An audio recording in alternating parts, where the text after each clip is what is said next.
Welcome to Lawyer Business Advantage. This podcast is dedicated to helping attorneys earn more money, get better clients, and spend more time with family. I'm your host, Alay and founder of Law Firm Success Group. Smart business guidance for small law firms begins in 3, 2, 1. And it's my pleasure to welcome to Lawyer Business Advantage, Eric Bersano, VP of Business Development for Market My Market. Eric, how are you doing today? I'm doing great. Thanks for having me on. I'm really excited to chat with you today. Not only are you the host of your own podcast, but you also do a lot of work with law firms, helping them break through and fill their book of business with clients. And one of the questions I get pretty often is, as a small law firm owner, how on earth can I possibly compete with those large law firms that just have these massive marketing budgets? I expect you get that question quite a bit. I do, and I'll start with just a little bit of history on this, so there's some context to it. So, let's just back up maybe 15 years ago and beyond that. There were only really a couple ways to market your law firm. You had the yellow pages, and then you had TV and radio, and those were both in order to compete pretty big buys. I was in Los Angeles at kind of the end of the yellow book phase. And the back of the book for the yellow pages in just one area was like $50,000 or $60,000. And that was a big commitment, and then if you wanted a double truck ad, that could be $80,000 to $100,000. And you invested that money all up front, and then you were there for a year. And then if you get into TV, now you're in such a higher, dollar bill type of a medium, it just pushed out 99% of the law firms. Well, then the internet comes along. And what does the internet allow you to do? It allows you to be creative. It allows you to be hyper-focused.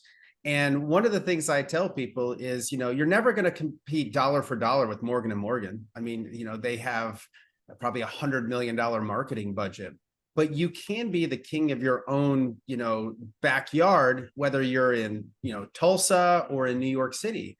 And the way that you do that is you do smart marketing online. That could be with website and SEO and good messaging, or it could be with paid advertising, whether that's using Facebook, Instagram, or Google PPC. You can really hyper target, set a budget that's comfortable for you, and then pull people in that way. So that's kind of the general way to look at things. And then there's so many more nuances depending on which direction you want to go from there. Well, yeah, that's where things get really interesting, because so often now so many law firms are all trying to do the same thing. And there's typically in most of our cities, there's multiple law firms competing for the same type of client. And so, everyone's kind of going out there and doing the SEO thing, the pay-per-click thing. Some of them are doing Instagram, some of them are doing TikTok, some of them are doing Facebook, and it just goes on and on and on. How does a firm, A, kind of stand out, and then B, set up their own marketing campaign so they're going to be, doing some things that not everyone else is doing? That's a great question. And what I would do is say your marketing really has to, in these days, fit your personality. For example, all of the attorneys that I talk to want more business, but some of them will put more time into their marketing than others. So I would say about 2% of the law firms out there are going to want to be the face of their own social media, meaning they're going to be doing quality videos. They're going to either have them edited in-house or send them somewhere else in-house, so they have some really good content to constantly post. Most attorneys, 98% or less, are not going to want to invest in that. If you're the 2% that does, you have a huge advantage on the people who don't. And what I follow tons and tons of lawyers just because of my business, and I see some really creative stuff. For example, one attorney, when the Johnny Depp Amber Heard trial was going on, because it was in the zeitgeist, posts were getting thousands and hundreds of thousands of views, would do a professional recap every time. And here's what my opinion is. And he was getting so many followers just from doing that. That's a very creative way to use social media and build up a following. Now, let's talk about the 98% of the attorneys who aren't going to invest, doing 3 or 4 TikTok or, reels a week. They're going to have to pay for somebody to do some of that for them. So part of that could be doing paid ads with Google. Anybody who's been an attorney longer than 30 days realizes how competitive and what a money sink that could be. So it's really finding something that works for your firm. You want to go after car accident cases in Houston? good luck. No matter how good that firm is that you're working with, you're going to be paying a lot for those because it's just such a competitive area and a competitive city. So what I say is find something that fits with your personality. If you're an expert in a certain type of personal injury, for example, I work with a firm here in San Diego who's really become passionate about e-bike injuries. So these e-bikes in the last, 5 or so years have just proliferated like mogwai, if you get the Gremlins reference there. Right. And I've got a middle school right at the bottom of my hill. And every day at 3 o'clock, there are literally hundreds of these e-bikes. Some of them have 2 kids, neither one older than 15 years old, helmet, with the straps loose. And you just, as a parent, an adult, you look at this and your heart sinks. You're like, oh my God, these are just accidents waiting to happen. Well, he's really leaned into this e-bike safety. He was literally just on the local news last night talking about e-bike safety. So it's finding a creative way to set yourself a little niche within a niche. So he'll take any, personal injury case, but e-bikes is something that he's really leaned into.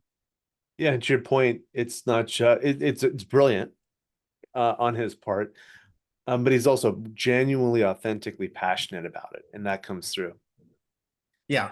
Yeah. And it's a husband and wife team.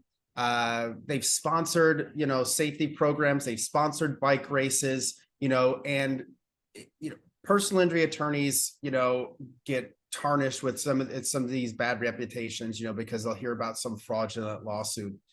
But the truth is, without personal injury attorneys, our water wouldn't be safe. The products that we use wouldn't be safe. And the roads would not be as safe.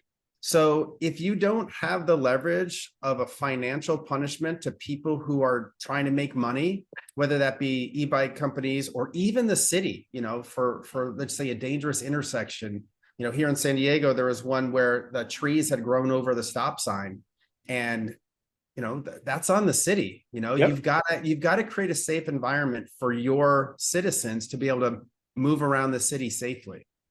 Right, right. And this idea of, e-bike safety or finding a micro niche of some sort is really compelling when we have conversations, when we're working with clients in law firm success group. We have this conversation a lot when it comes to niching. A lot of fear from the attorneys about, oh my gosh, if I focus in on this little niche, I'm going to miss out on everything else. And we have ways that we kind of work our clients through that. I'm sure you do too. So I'm curious, how do you answer that question or address that concern? Yeah, that's a perfect example. And I started working with law firms in 2006 with Fine Law. And even back then, we talked about niches. You probably even remember the days of when people would do separate websites. We got 10 websites. This Oh, website yes. does this, and this website does that. But the point you're making is what I would tell any attorney out there is a niche doesn't necessarily limit you. It just focuses your marketing dollars. So for example, let's just say that you're a fairly new attorney and you don't have an enormous budget, but you need to bring in cases. Well, if you want to market for personal injury and slip and fall and construction accidents and wrongful death and mass torts, your budget is going to be split into 20 pieces and you don't have enough to compete.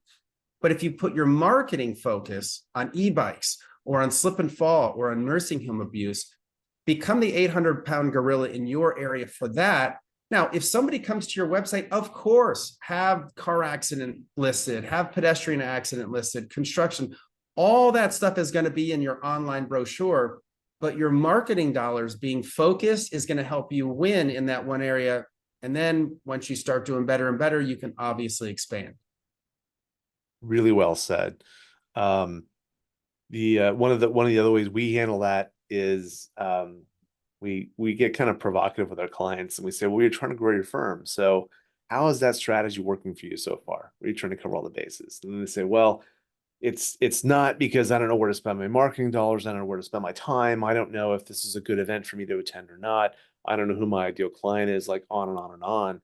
And a lot of those questions go away when they focus on a specific niche. Because to your point, now you know where you should spend your marketing dollars and where you should not.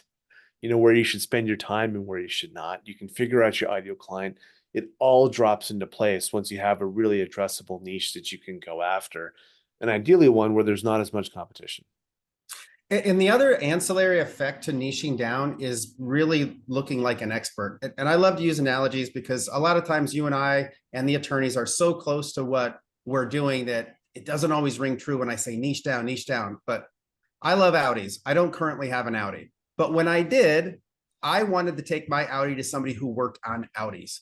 You know, if you have a problem with your knee, are you going to go to a general person? Would you have to now with the healthcare to get referred over to They don't do somebody? that much, do they? Right, but you're going to go to a general, or do you want to look for an orthopedist who focuses only on knees? You know, because if you've got a real big problem, you want to go with somebody who's got experience, who week after week sees people with bad knees just like yours. The same thing is true for somebody who gets injured, or and it doesn't just have to be personal injury, family law. For example, adoption is something in family law. Not everybody does it. So if that's your thing, lead with that. That's what differentiates you. And that's what makes you an expert. So if 80% of your business is adoptions, and that's a really good, profit center for you, run with that. And then you'll still get your child support and your divorce cases to come along with it. But if the business is coming in and you become the expert, you get more referrals and you get look more like a subject matter expert in that area. Yeah. The benefits just stack up and stack up and stack up. And here's a test question, Eric. Have you ever found in your experience a niche that's too small? No, I and haven't what either.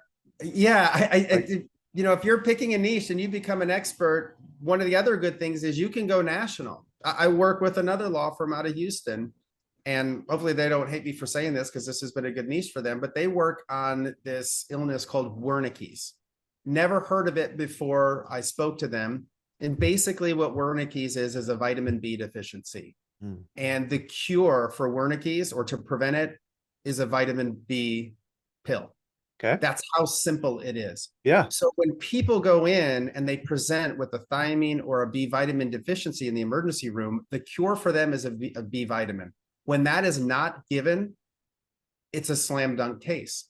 So they became such experts in this. And even though it's not really common, they've done so many of them. If you were to Google for them and look for somebody who's handled, dozens of these cases, they would be the one. So to your point, yeah, I don't think there's a niche that's too small. No, we haven't found it. And so attorney entrepreneurs, as you're listening to this, Eric's been doing this since you said 2007? 6. Yep. 6? Yeah, I've been doing this for over 10 years myself. Neither of us have encountered in the field of law a niche that's too small. So if you're considering a niche and you think it might be too small, you've got over 20 years experience here between us saying we haven't found one yet, and all our work with lawyers. So please consider that. And niching can help with so many challenges in your practice when it comes to marketing and when it comes to clients. It is really something, and you don't have to say no to the other work. Correct. Yeah, you can still take those cases and you'll get referred cases. Still to this day, even though 100% of my time is spent on marketing for law firms, even the clients that are super happy with me go, my best cases still come from referrals, which makes sense. But if half of your cases are referrals and the other half you're getting from marketing, now you've got a really comprehensive law firm. You're able to grow, because I always tell people, that's great. How many referrals are you going to get next month? I don't know. You can't dial them up or down. Now you can do a better job at networking and create more referral resources, which I heavily encourage. But the one thing that you really have control over, if you want to control the flow of people who are coming to your firm, would be through your marketing. Absolutely. Absolutely. And the marketing that we're talking about here works while the attorney's on vacation, which I also like. If you're, building relationships and driving referrals, doing that intentionally, that's going to take up time for the attorney. It's very hard to transfer that to somebody else. You can't have your associate take on the same relationship, meet with the same people, and expect to get the same results. It's just not going to happen. So it's all incumbent upon the attorney to do it. But when you have moved to a large number of your leads coming from digital marketing or passive, marketing that basically doesn't require the attorney to be involved at the time, that's scalable. And you can really do a lot with it, even if you as the attorney are doing other things. Yeah, and the other part of that you hit on a great point. Not only is it scalable, but it's transferable. And what I mean by that is I talk to more and more attorneys these days that are like, hey, I've got 5 years left and I want to retire, be on a beach somewhere. And they're looking at being able to, sell that law firm off to somebody. Well, it'd be really hard for you to take all your referrals and say, Right. hey, I want to introduce you to John, who's going to be taking over, and just trust him. He's just like me. But if you build up a workhorse, meaning you've got a great SEO campaign for your website, you've got your paid advertising dialed in, that becomes your property that you can just sell to somebody who wants to take over your business. So you're setting yourself up for your retirement plan with that.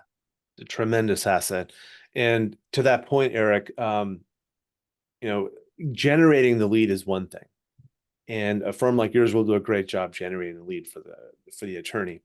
But when I hear, and I talk to clients and they say, oh my gosh, my online marketing is just a mess. It's not working. I'm, getting leads that are really low quality leads. Our close rate is terrible. So we're not getting a lot of clients on it, but we're spending a lot of time on it. They get really discouraged.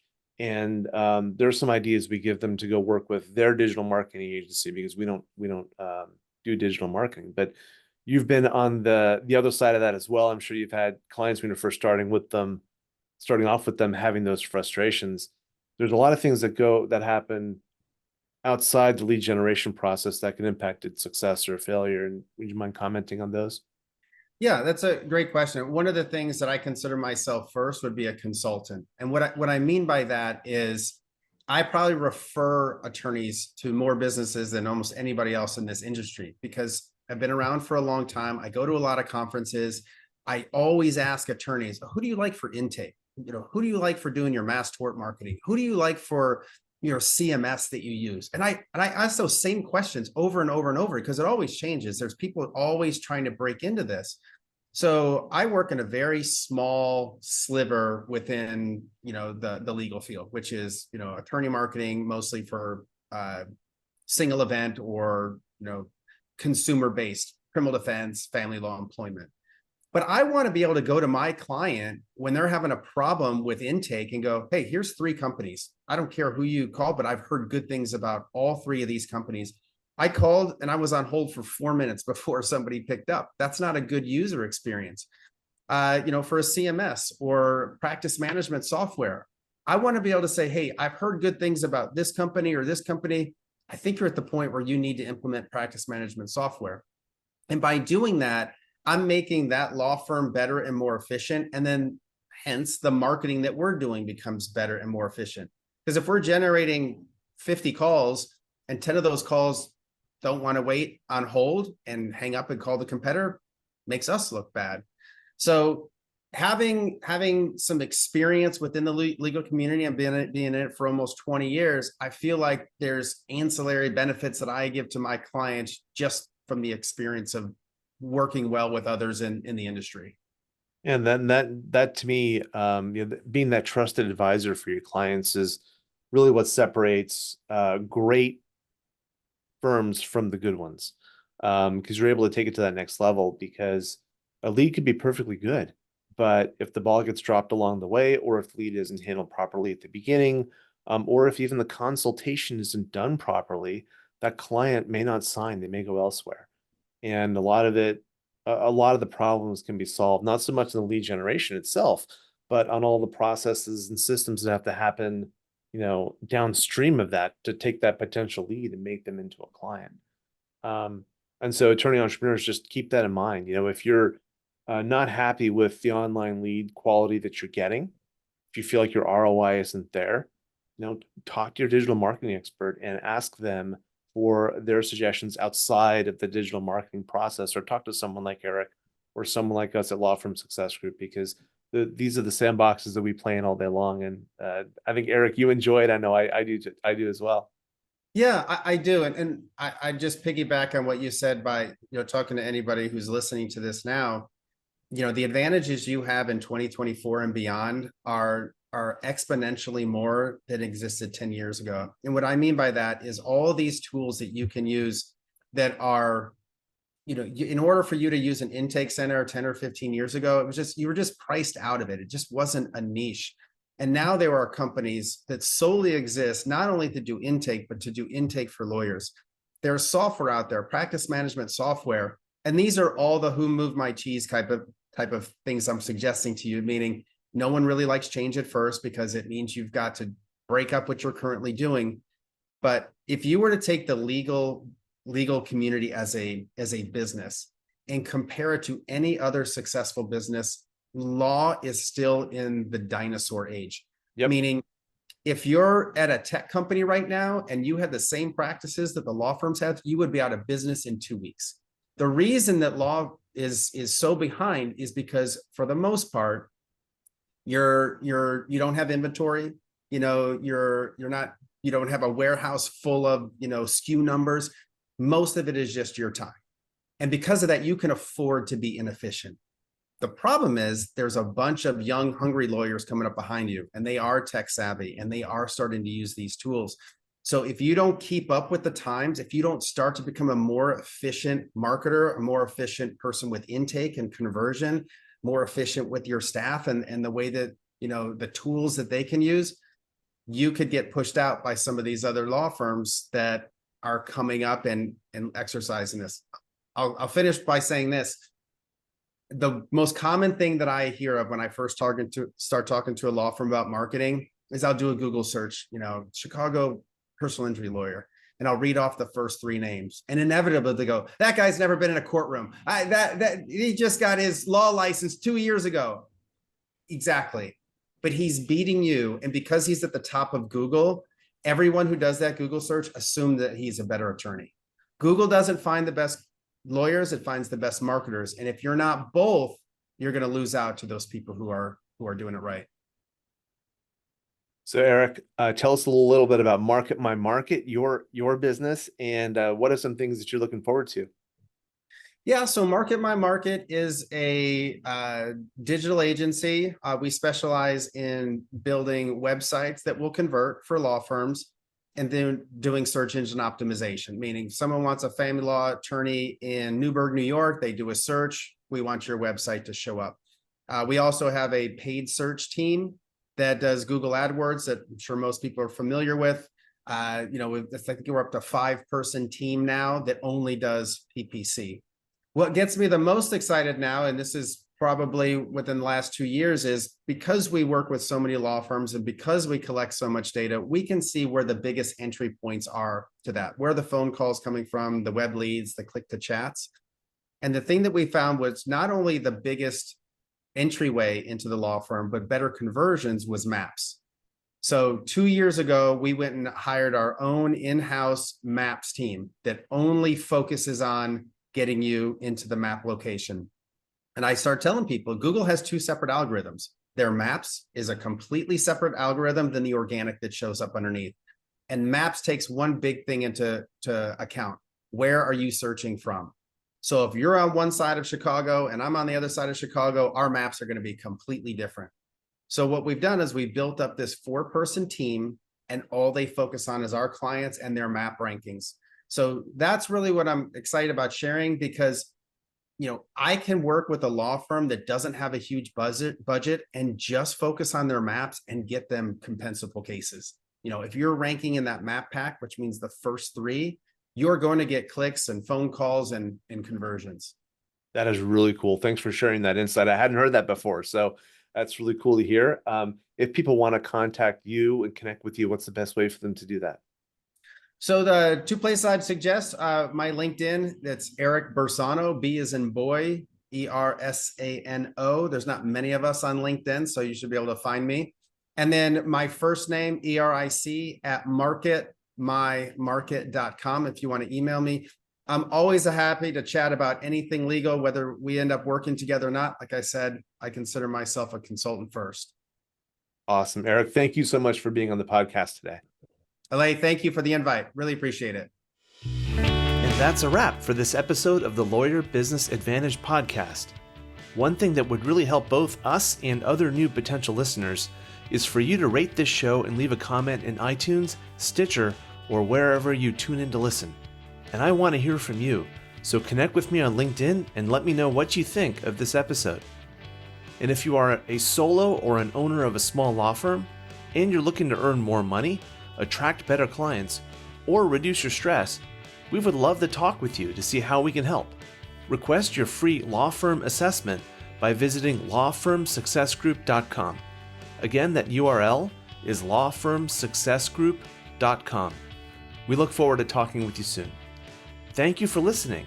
My name is Alay and Until next time, remember, you can seize freedom, you can embrace happiness, you can build your perfect practice.